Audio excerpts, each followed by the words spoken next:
Assalamualaikum warahmatullahi wabarakatuh. Perkenalkan nama saya Parung Tambunan, dosen pengampu Ibu Dr. Elva Ronaning Rum, MSI. Saya akan menjelaskan teori komunikasi behaviorisme. Komunikasi merupakan sarana bagi makhluk hidup untuk berbagi pengetahuan, informasi, dan pengalaman. Dalam bidang sosial, teknologi telah mempercepat terjadinya komunikasi dan mampu mempererat hubungan manusia dari berbagai belahan dunia. Teori komunikasi behaviorisme awalnya diperkenalkan oleh John B. Watson pada tahun 1878 sampai 1958. Teori behaviorisme adalah teori yang mempelajari tentang tingkah laku. Behaviorisme lebih dikenal dengan teori belajar. Hal ini karena seluruh tingkah laku manusia adalah hasil belajar melalui proses perkuatan. Sejarah teori komunikasi behaviorisme. John B. Watson, seorang psikolog Amerika, dianggap sebagai bapak behaviorisme modern. Pada tahun 1913, ia mempublikasikan makalah berjudul Psikologi as the Behaviorist Views It, yang sering disebut sebagai Manifesto Behavioris. Dalam makalah ini, Watson mengemukakan bahwa psikologi harus menjadi ilmu objektif dan hanya mempelajari perilaku yang dapat diamati, bukan kesadaran atau pikiran internal.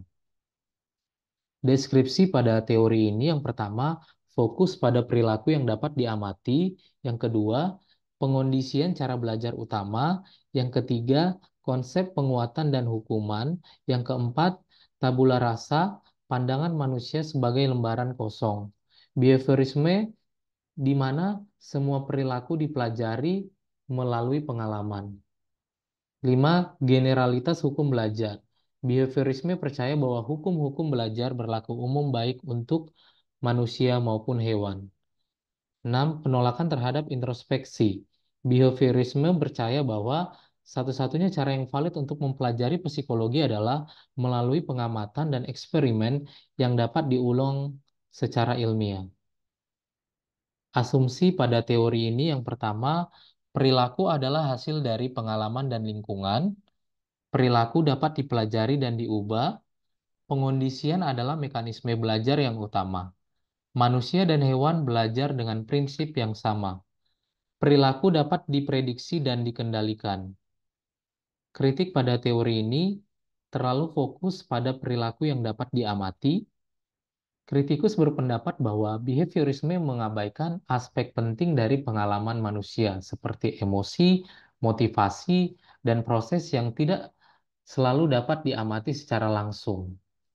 Kedua, revolusi kognitif menunjukkan bahwa perilaku seringkali tidak dapat dipahami tanpa memperhitungkan proses mental seperti persepsi, memori, dan pengambilan keputusan. Ketiga, pengabaian terhadap faktor genetis dan biologis.